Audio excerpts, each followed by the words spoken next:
السلام علیکم ورحمۃ اللہ وبرکاتہ۔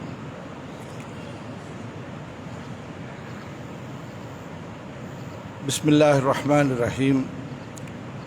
نحمدہ ونصلی ونسلم علی رسولہ الکریم، اما بعد فاعوذ باللہ من الشیطان الرجیم، بسم اللہ الرحمن الرحیم۔ فاسألوا اہل الذکر ان کنتم لا تعلمون۔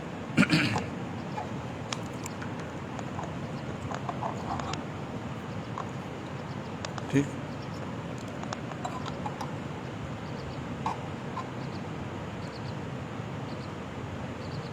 فضیلت مآب علماء کرام، واجب الاحترام عزیزان طلباء، سب سے پہلے تو میں شکر گزار ہوں مرکزی جمعیت اہل حدیث گوجرانوالا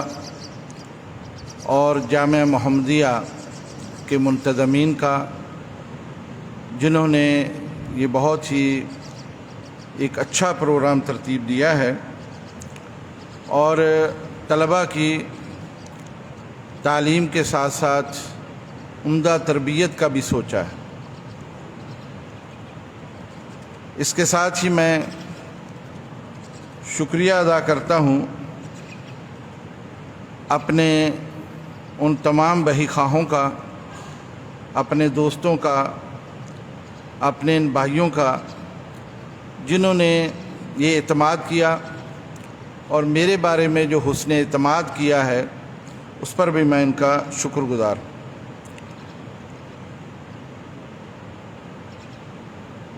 شہر گوجرانوالا بلا شبہ بہت ہی ایک علمی تعلیمی شہر ہے۔ یہاں ہمارے اکابر علماء جنہوں نے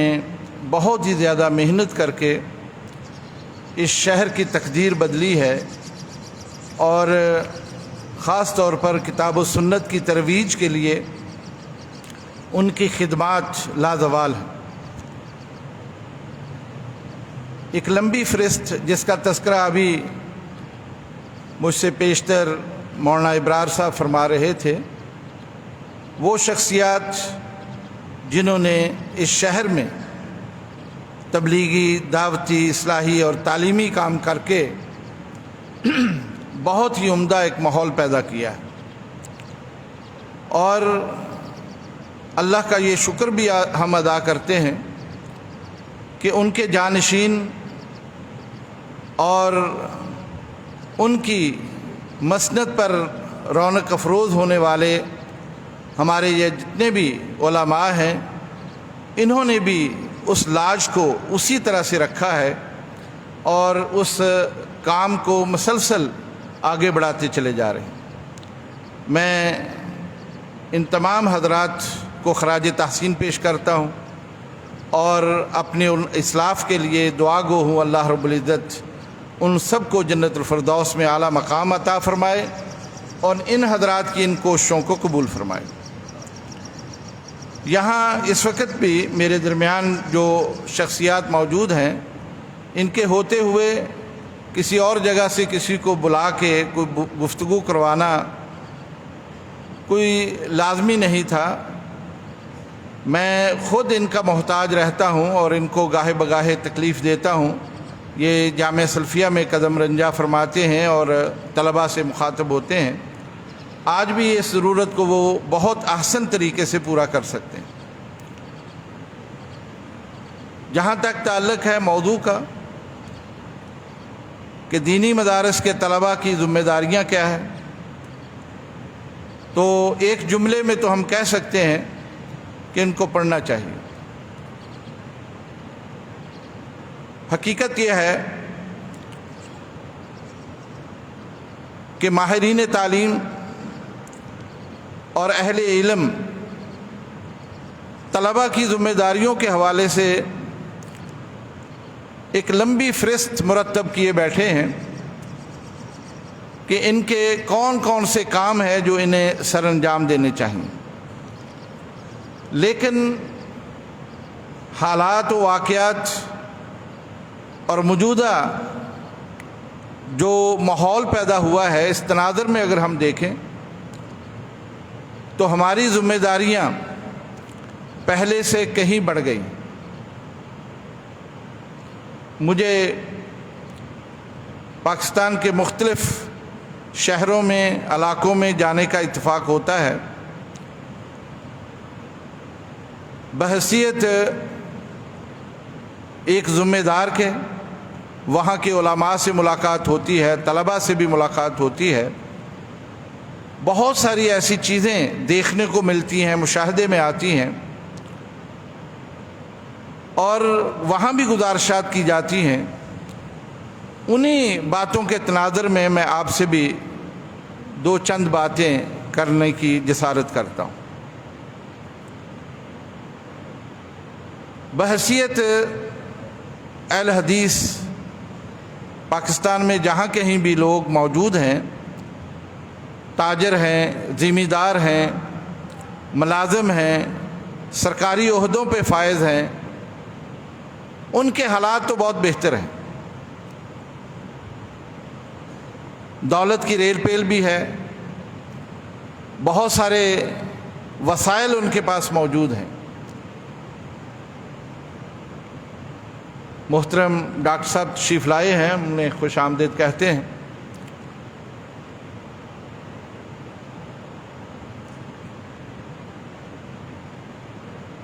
میں ذکر یہ کر رہا ہوں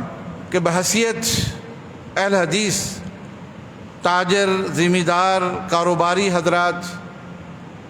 ان کے پاس دنیاوی وسائل کافی ہیں، ریل پیل ہے، سب کچھ ہے، لیکن جن چیزوں کو میں محسوس کر کے آیا وہ علمی انحطاط ہے۔ جہاں بھی جانے کا اتفاق ہوا شدت کے ساتھ یہ چیز محسوس ہوئی۔ مدارس، ان میں طلباء کی تعداد دن بدن کم ہوتی چلی جا رہی، اور ایسے علماء، شیوخ الحدیث، مفتیان کرام، ان کی بھی کمی محسوس ہوتی۔ یہ وہ اہم مسئلہ ہے جس کی طرف نہ صرف مجھے بلکہ تمام علماء کو، پوری جماعت کو اور تمام بہی خواہوں کو اور ہمارے تمام وہ مالدار حضرات، ان سب کو توجہ دینے کی ضرورت ہے۔ کراچی سے لے کے پشاور تک چلے جائیں، کوئٹہ سے لے کے مظفر آباد تک چلے جائیں، بہت سارے ٹیلی فون، بہت سارے رابطے لوگ کرتے ہیں اور اساتذہ طلب کرتے ہیں۔ ایسے لوگ طلب کرتے ہیں جو ان کے ادارے کی ذمہ داری کو بھی نبھائیں اور تدریس کا کام بھی وہاں کریں۔ آپ یقین جانیے کہ ان کے حوصلے کے لیے ہم کہہ دیتے ہیں کہ اس کی تلاش ہم کرتے ہیں، لیکن ہمیں معلوم ہوتا ہے کہ کہیں سے دستیاب نہیں۔ میری اس بات کو آپ مبالغہ نہ سمجھیں، یہ میں بہت ہی کرب کے ساتھ اور اپنے دکھی دل کے ساتھ آپ کے سامنے یہ بات رکھ رہا ہوں کہ آنے والا وقت ہمارے لیے بہت بڑی آزمائش بن رہا ہے۔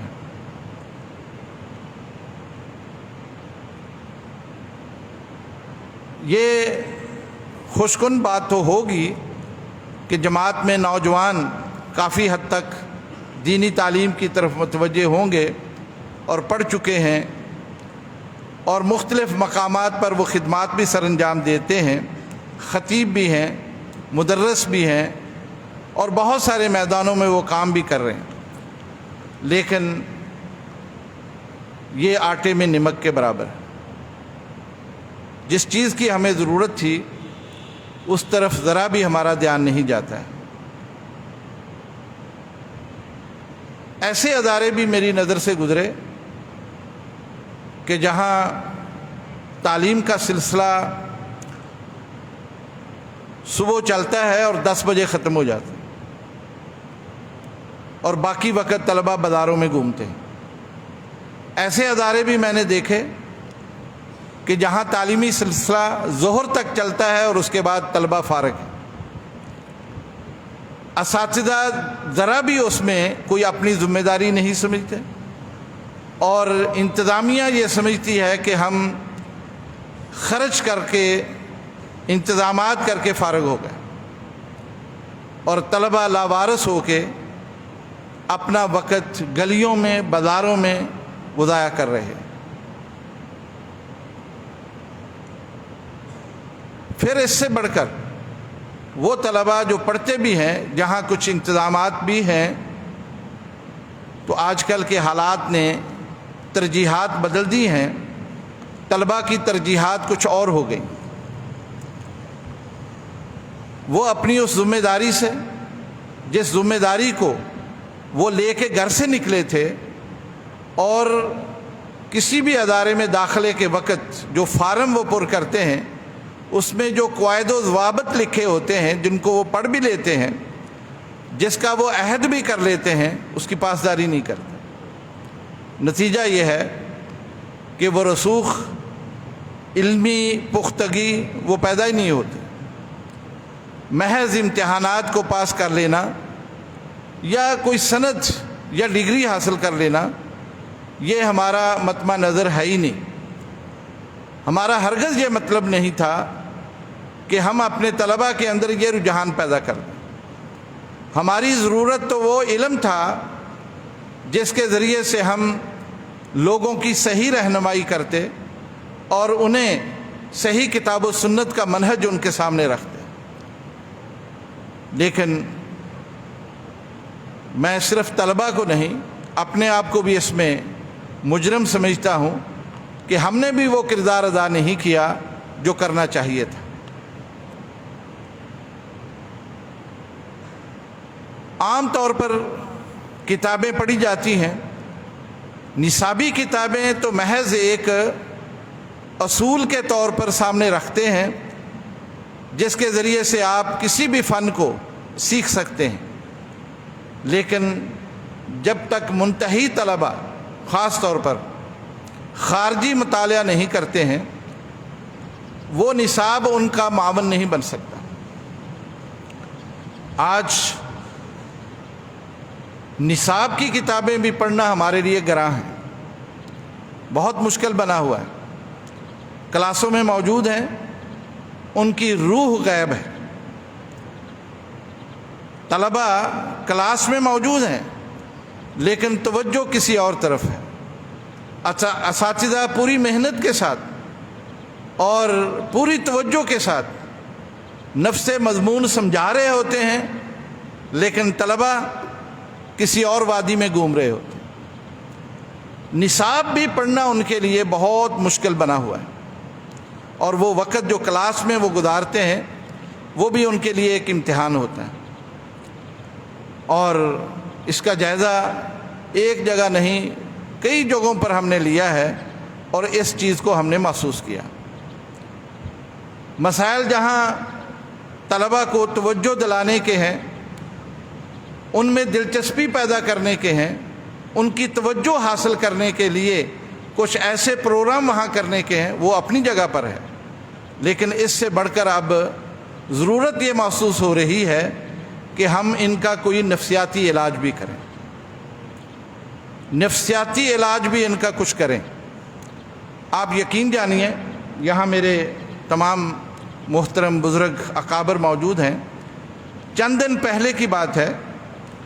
کہ میں اپنے اساتذہ کے ساتھ توحید آباد ہم گئے ہوئے تھے، اور وہ سلسلہ تبلیغ کا ایک وہاں عرصہ سے میاں فضل حق صاحب اور ان کا خاندان، اللہ ان کو اس کا بہتر اجر دے، جو سینکڑوں مسجدیں انہوں نے اس علاقے میں بنا رکھی ہیں، وہاں وہ سلسلہ جاری ساری رہتا ہے۔ اسی سلسلے میں ہم گئے۔ واپسی پر میں نے جامعہ سلفیہ اسلام آباد میں ایک پروگرام رکھا تھا۔ پاکستان کے ایک بہت ہی معروف ماہر نفسیات ڈاکٹر رضوان شہاب الدین صاحب جو کہ ہزارہ یونیورسٹی میں پڑھاتے ہیں، ان سے میرا ایک تعلق تھا، میں نے ان کو وہاں دعوت دے رکھی تھی، اور اپنے اساتذہ کو میں نے کہا کہ ان سے ہم مکالمہ کرتے ہیں، بات کرتے ہیں، جو مسائل اس وقت ہم مدارس میں محسوس کرتے ہیں وہ اس سے ہم بات کریں اور اس کا کوئی حل نکالیں۔ کون سی وہ چیزیں ہیں جن کے کرنے سے ہم طلباء کو تعلیم کی طرف راغب کر سکتے ہیں، ان میں دلچسپی پیدا کر سکتے ہیں اور انہیں ان مقاصد تک لے جا سکتے ہیں جن کے لیے یہ خود بھی ان مدارس میں موجود ہیں اور جن کے لیے یہ بڑی بڑی بلڈنگیں، بڑی بڑے ادارے اور ان کے کروڑوں کے اخراجات ہو رہے ہیں۔ جب ان سے ملے اور یہ نشست ہماری تقریباً 4 گھنٹے وہاں رہی، وہاں کے مقامی اساتذہ بھی اس میں شامل رہے، جو باتیں ہم نے ان سے کہی اور جن چیزوں کو انہوں نے ہمارے سامنے رکھا ہے، تو میں یہ سمجھتا تھا کہ جب تک ہم ان مسائل کو حل نہیں کرتے ہم اپنے ہدف کو نہیں پہنچ سکتے۔ دیکھیے، تعلیم وہ انسان اپنے تجربات، اپنی مہارت، اپنا علم، اپنی کارکردگی دوسروں تک منتقل کرنے کا ایک ذریعہ ہوتی ہے۔ تعلیم اسی کو کہتے ہیں، لیکن یہ اس وقت منتقل ہوتی ہے جب طالب اور مطلوب دونوں چیزیں نفسیاتی طور پر ملتی ہوں۔ حالت یہ ہے کہ جہاں اساتذہ محنت کر کے آتے ہیں وہ طلباء کے اس مزاج کو نہیں سمجھتے جس مزاج کے ساتھ ان کو وہ بات کرنی ہے، اور طلباء کے اندر یہ کمی محسوس ہوتی ہے کہ وہ اس تیاری کے ساتھ اس مجلس میں نہیں آتے ہیں جس کی وہاں ضرورت ہوتی ہے۔ وہ ایک جیسے انسان ڈیوٹی پہ جاتا ہے نا، ایک وقت گزارنے کے لیے جاتا ہے کہ میری اب یہ ذمہ داری ہے کہ صبح 8 سے لے کے 2:30 بجے تک میں نے کلاس میں رہنا ہے، وہ ایک ذمہ داری سمجھ کر، ایک ڈیوٹی سمجھ کر وہ کلاس میں اپنے وجود کو ظاہر کرتا ہے اور ذرا بھی کسی مضمون کے بارے میں اسے کوئی دلچسپی نہیں ہوتی، اور استاد یہ سمجھتا ہے میری یہ ذمہ داری اور ڈیوٹی ہے کہ میں نے اس سبق کو ان کے سامنے دہرانا ہے۔ نتیجہ یہ ہے کہ اس کا نتیجہ 0 آتا ہے۔ میں دکھی دل کے ساتھ یہ بات کر رہا ہوں اور اپنے اس تجربے کی روشنی میں میں یہ بات محسوس کرتا ہوں۔ وہ نفسیات جو ایک استاد کو سمجھنی چاہیے، اور جب تک استاد اور طالب علم کی نفسیات ایک نہیں ہوتی ہیں بات بنتی نہیں ہے۔ آپ طلباء اس وقت جس مرحلے سے گزر رہے ہیں وہ وقت دور نہیں ہے جب آپ بھی انہی مسندوں کے اوپر آ جائیں گے، آپ کی ذمہ داریاں بھی یہی آ جائیں گی، لیکن اس وقت آپ کے پاس وقت نہیں ہوگا کہ آپ اس کے لیے صحیح طریقے سے تیار ہوں۔ یہی وقت ہے کہ آپ اپنے آپ کو اس کے لیے تیار کریں اور وہ ذمہ داری اور وہ بوجھ اٹھانے کے لیے اپنے آپ کو تیار کر لیں۔ بات میں اس ماہر نفسیات کی کر رہا تھا، جب ہم نے اپنے مسائل ان کے سامنے رکھے تو اس نے اس بات کو محسوس کیا کہ یہ محض ایک دینی اداروں کا نہیں، اس وقت پوری قوم جس کشمکش میں مبتلا ہے اور جن حالات سے دوچار ہے اس کے اثرات تمام شعبہ ہے زندگی کے اوپر آ گئے، اور یقیناً ہم بھی اس سماج کا حصہ ہیں۔ جو کچھ معاشرے میں ہوتا ہے، جو کچھ ہم دیکھتے ہیں اور سنتے ہیں اور ہمارے تک پہنچتا ہے، اس کے اثرات ہمارے اوپر بھی ہوتے ہیں، اور جب تک ہم اس سے اپنے آپ کو الگ کر کے ایک خاص ماحول میں پروان نہیں چڑھاتے ہم اپنے مقصد میں کامیاب نہیں ہو سکتے۔ اور اس کے لیے طلباء کو بالخصوص پوری توجہ چاہیے۔ سب سے بڑھ کر انہیں اس بات کا احساس ہونا چاہیے کہ وہ دوسرے طالب علموں سے بہت مختلف، اس لیے کہ وہ لوگ جو کسی کالج میں یونیورسٹی میں پڑھتے ہیں اور وہ علم پڑھتے ہیں جس کے ذریعے سے انہوں نے کوئی ہنر سیکھنا ہے اور اس ہنر کے ذریعے سے انہوں نے روزگار حاصل کرنا ہے، آپ کی حیثیت ان سے مختلف ہے۔ آپ جو کچھ پڑھتے ہیں یہ ہنر نہیں ہے، یہ وحی کا علم ہے۔ آپ اس کو پڑھ کر لوگوں کے ایمان کے محافظ بنیں گے، آپ اس علم کو پڑھ کر ان کے عمل کے لیے رستے ہموار کریں، اس لیے آپ کی حیثیت ان سے بہت مختلف۔ اس ذمہ داری کو جب تک آپ نہیں سمجھتے، اپنے آپ کو اس کے لیے تیار نہیں کرتے ہیں اور اس ذمہ داری کا بار اٹھانے کے لیے تیار نہیں ہوتے ہیں تو بات بنتی نہیں۔ اس لیے پہلی بات تو میں آپ سے یہی عرض کروں گا کہ آپ اپنے آپ پر ذرا غور کریں کہ آپ آئے کس لیے، وہ کون سے مقاصد لے کے آپ گھر سے نکلے تھے، اور یہ 4 5 6 سال جو آپ نے گزارے ہیں کسی بھی ادارے میں، اس میں جو تبدیلیاں آتی رہی، آپ کی سوچ میں جو تبدیلی آتی رہی، گرد و پیش کے حالات نے جو آپ کو متاثر کیا ہے، اس کے بعد آپ کے مقاصد کیا بنے ہیں اس پر غور کریں۔ کیا آپ اس بار کو اٹھانے کے لیے تیار ہیں، یہ ذمہ داری قبول کرنے کے لیے تیار ہیں؟ اس لیے کہ آپ وہ علم حاصل کرتے ہیں جو نبی اکرم صلی اللہ علیہ وسلم کی وراثت، آپ کا ورثہ آپ کو مل رہا ہے، اور جتنی آپ محنت کر لیں گے، جدوجہد کر لیں گے، کوشش کر لیں گے، اتنا زیادہ ورثہ آپ کے پاس پہنچے گا۔ کیا اس وراثت کو جو کہ نسل در نسل ہم تک پہنچا ہے، ہمارے اسلاف نے ہم تک پہنچا دیا، کیا آپ کے اندر وہ صلاحیت پیدا ہو گئی کہ آپ اس وراثت کو لے کے آئندہ نسلوں تک اسی طرح پہنچا سکیں گے؟ کیا یہ ذمہ داری آپ اٹھا رہے ہیں، اور کیا یہ بار آپ اٹھانے کے لیے تیار ہیں؟ اگر تو آپ کے اندر یہ جذبہ موجود ہے تو میرے بھائیوں، اس کے لیے تو بڑی محنت کی ضرورت ہے، اور اس علم کو پڑھنا، اس پر تفقہ کرنا، اس پر غور و فکر کرنا، اس کو سمجھنا اور اس کا فہم حاصل کرنا،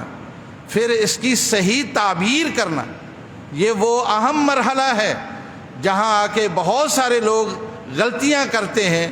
اور ایسی صورتحال پیدا ہو جاتی ہے کہ جس کا خمیازہ پھر پورا مسلک اہل حدیث بھگتتا ہے۔ آپ یقین کیجئے کہ اساتذہ کے سامنے بیٹھ کے پڑھنا، اس کی ضرورت اس لیے محسوس ہوتی ہے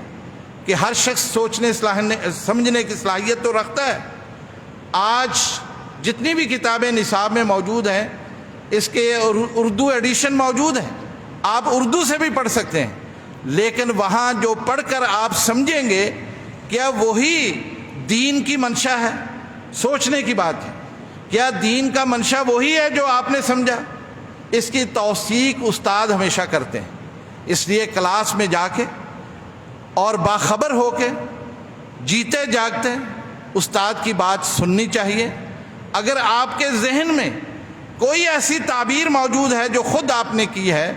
اس کا استفسار اگر آپ استادوں سے کر لیتے ہیں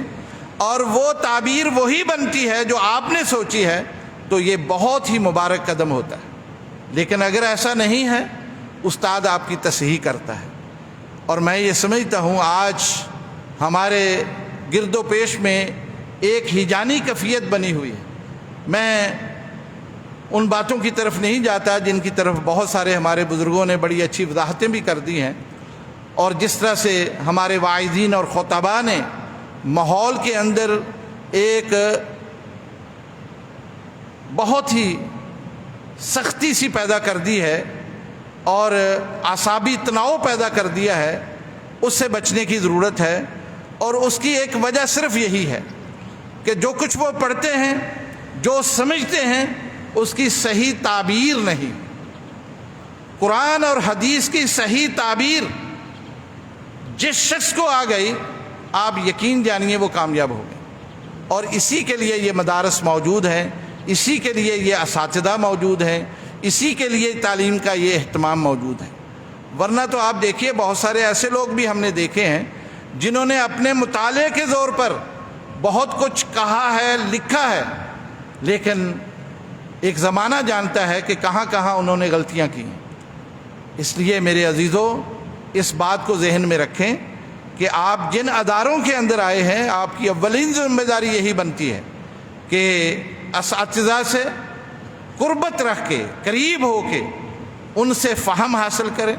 اور صحیح تعبیر جو ہے کتاب و سنت کا صحیح استنباط جو ہے اس کو حاصل کرنے کی کوشش کریں. ہمارے شیخ الحدیث حافظ ثناء اللہ مدنی رحمہ اللہ ہمیں جب جامعہ سلفیہ میں پڑھایا کرتے تھے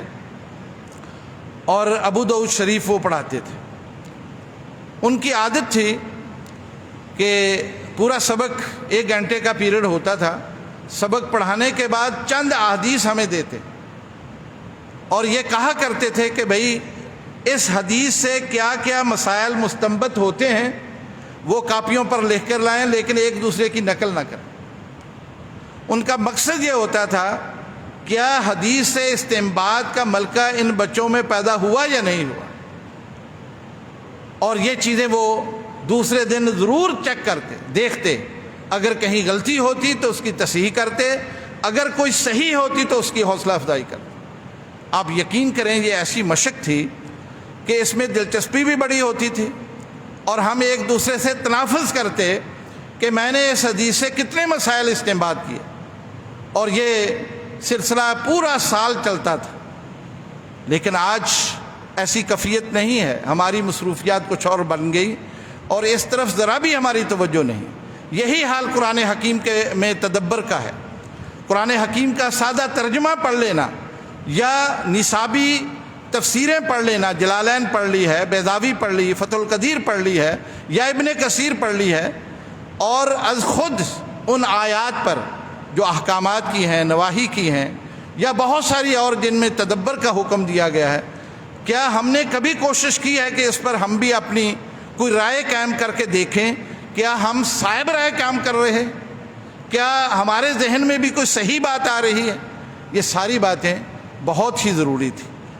جس کی طرف سے ہماری سب کی توجہ ہٹی ہوئی. میں آپ تمام طلباء سے یہ گزارش کروں گا، خاص طور پر جو منتہی طلباء ہیں وہ یہ کام، یہ سلسلہ شروع کریں، اپنے اساتذہ کا قرب حاصل کریں،